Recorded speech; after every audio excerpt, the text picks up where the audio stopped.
Assalamualaikum warahmatullahi wabarakatuh. Apa kabar anak-anak semuanya? Hari ini kita berjumpa lagi.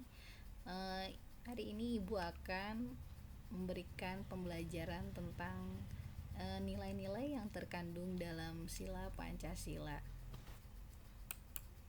Baik, sebelum ke nilai-nilai yang terkandungnya dalam Pancasila, kalian masih ingat bunyi Pancasila seperti apa? Oke, kita lihat ya. Nah, ini dia Pancasila. Pasti kalian masih ingat. Harus ingat ya, karena ini merupakan dasar negara kita. Pancasila adalah 5 dasar. 5 dasar negara kita.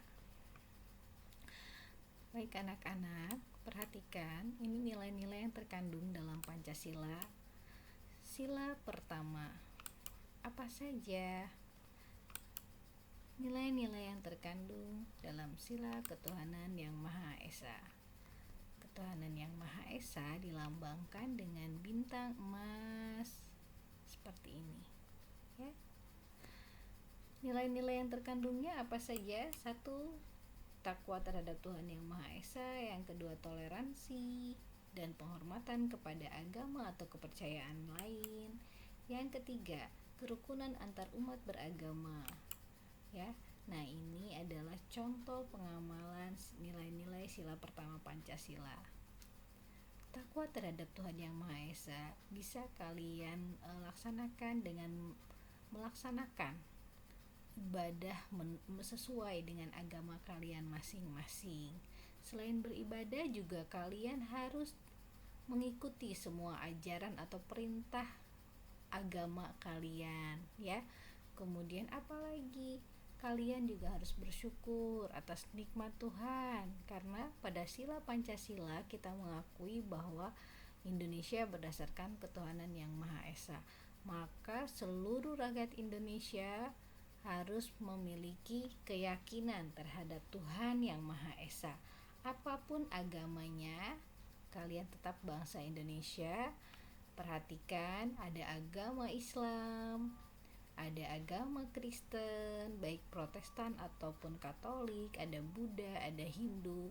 Walaupun kita berbeda, tetapi kita harus saling hidup bertoleransi dan hidup rukun, menerima satu sama lain dan menghargai serta menghormati warga negara lainnya yang berbeda agama dengan kita. Selanjutnya, anak-anak, ada pada nilai-nilai yang terkandung dalam sila kemanusiaan yang adil dan beradab. Sila kedua ya, ini dilambangkan dengan rantai. Rantai ini perhatikan, jika kalian perhatikan ada bentuk kotak, ada bentuk bulat. Nah, ini menunjukkan adanya ikatan antara manusia dengan manusia ya. Ikatan sesama manusia. Maka nilai yang terkandung dalam sila kemanusiaan yang adil dan beradab itu berhubungan erat dengan nilai-nilai kemanusiaan seperti persamaan derajat, menghargai hak asasi manusia, solidaritas antar sesama manusia, dan perdamaian. Bagaimana itu yang namanya persamaan derajat? Jadi begini anak-anak, tidak ada kesenjangan antara laki-laki dan perempuan. Maksudnya Bu? Nah, maksudnya adalah laki-laki dan wanita atau dan perempuan yang ada di Indonesia diberikan hak yang sama oleh negara. Perempuan bisa bekerja, laki-laki bisa bekerja, seperti itu. Hak yang sama di mata hukum juga seperti itu. Kemudian menghargai hak asasi manusia. Ya, kita bisa menghargai hak asasi manusia. Solidaritas antar sesama manusia. Bagaimana solidaritas antar sesama manusia? Misalnya membantu korban bencana alam, seperti itu ya. Kemudian perdamaian. Kita harus menjunjung tinggi perdamaian, karena dalam nilai perdamaian ini pasti ada kemanusiaan di dalamnya. Dengan berdamai maka manusia akan merasa aman. Perhatikan contoh gambar-gambar berikut ini. Nah, ada anak terjatuh, kemudian ditolong atau dibantu, kemudian berbagi, kemudian ini membersihkan lingkungan ya, agar semua orang mendapatkan hak yang sama. Hak sebagai manusia yang bisa hidup berdampingan, hidup rukun, hidup berdamai. Baik, anak-anak, selanjutnya adalah ada sila ketiga. Nilai-nilai apa yang terkandung dalam sila ketiga, sila persatuan Indonesia? Masih ingat bagaimana lambangnya? Lambang sila persatuan Indonesia adalah pohon beringin. Sebelumnya, ayo kita baca apa saja nilainya yang terkandung dalam sila ketiga. Pertama, cinta kepada tanah air Indonesia. Nah, ini disebut nasionalisme. Kalian sebagai warga negara Indonesia, sebagai bangsa Indonesia, sebagai penerus bangsa Indonesia, harus cinta kepada tanah air Indonesia. Misalnya, seperti apa? Tidak usah jauh-jauh, ketika kita mengikuti misalnya ada pertandingan olahraga antara Indonesia dengan negara lain, maka kita akan memberikan support, memberikan dukungan kepada timnas kita, ya kan? Nah, kemudian selain itu, cinta kepada tanah air Indonesia bisa kita laksanakan dengan memakai produk bangsa Indonesia, bangga dengan produk-produk bangsa Indonesia, ya. Kemudian selain cinta kepada tanah air Indonesia, juga ada mengutamakan persatuan dan kesatuan daripada kepentingan pribadi. Kita harus mendahulukan persatuan, kepentingan bersama itu di atas kepentingan pribadi, ya, sehingga persatuan bangsa Indonesia ini bisa terjaga. Kemudian berjiwa patriotisme dimanapun berada. Kita ini dalam darah kita mengalir darah Indonesia, ya. Kita terlahir sebagai bangsa Indonesia, sepatutnya kita membela negara kita dimanapun kita berada. Misalnya kalian sebagai siswa bisa mengikuti upacara bendera, ya, atau misalnya di rumah dengan belajar tentang Pancasila seperti sekarang ini juga merupakan berjiwa patriotisme, sehingga kalian akan menanamkan diri kalian sikap cinta tanah air, jiwa patriotisme, kemudian sangat mengutamakan persatuan. Nah, ini anak-anak lambangnya. Lambang persatuan Indonesia dilambangkan dengan pohon beringin. Selanjutnya, nah ini gambarnya. Apapun suku kamu, kalian adalah bangsa Indonesia.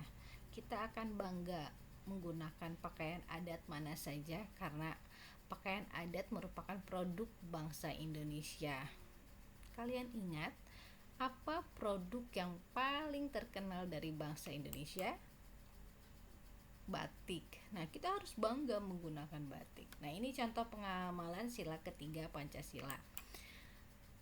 Perhatikan anak-anak.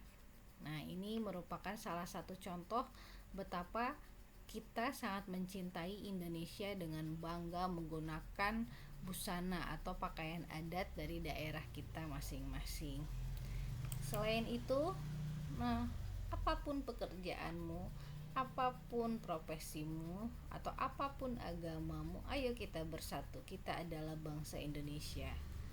Kemudian selain itu, nah ini adalah jiwa patriotisme. Kita bisa membela negara kita dimanapun kita berada.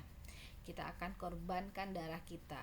Kita akan korbankan jiwa dan raga kita untuk bangsa ini, agar bangsa Indonesia tetap merdeka dan tetap bisa berdiri tegak dan sejajar dengan bangsa lainnya. Baik anak-anak, selanjutnya nilai-nilai yang terkandung dalam sila kerakyatan yang dipimpin oleh hikmat kebijaksanaan dalam permusyawaratan perwakilan. Apa saja? Nah, ini dia lambang dari sila keempat, ya. Apa saja nilai-nilai yang terkandungnya? Perhatikan anak-anak. Yang pertama, mengutamakan keputusan yang diambil secara musyawarah. Ketika bermusyawarah, biasanya terjadi perbedaan. Maka kita harus selalu mempunyai jiwa yang besar, ya, lapang dada, tepas salira. Jadi ketika keputusan sudah diambil, maka kita harus melaksanakannya. tanpa harus berkeluh kesah karena itu merupakan keputusan bersama. Kemudian tidak memaksakan kehendak orang lain.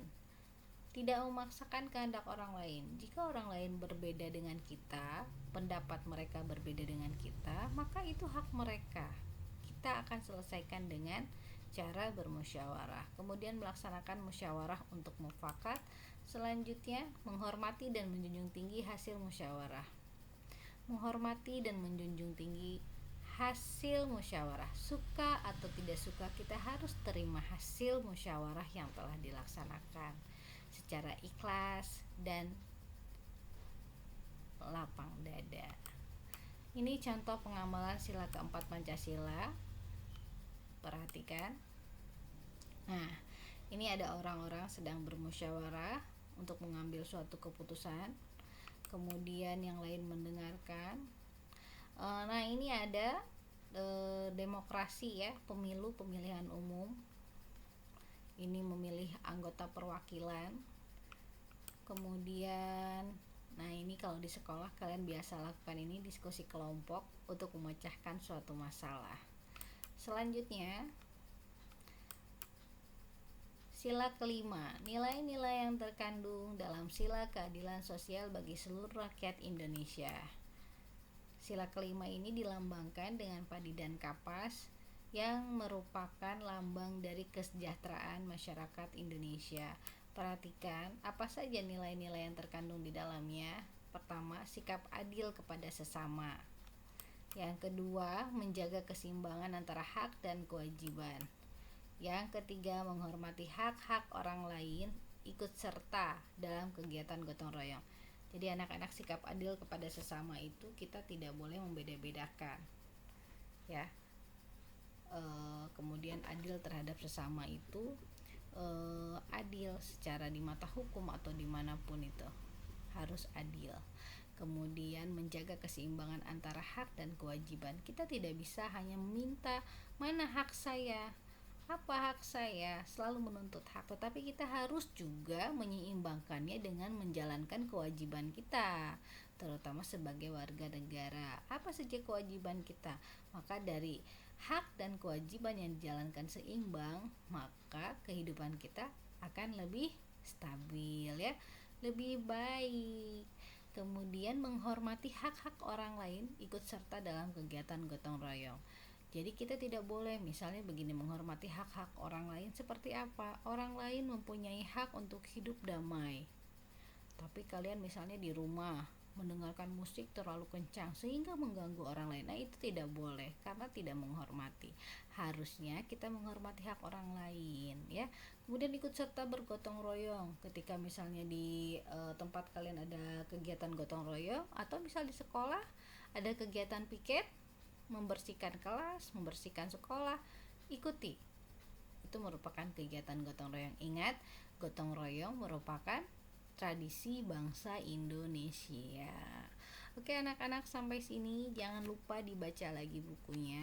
Mudah-mudahan materi yang Ibu berikan hari ini sangat bermanfaat bagi kalian dan bisa kalian ingat dan bisa menjadi referensi atau sumber belajar kalian di rumah. Terima kasih. Assalamualaikum warahmatullahi wabarakatuh.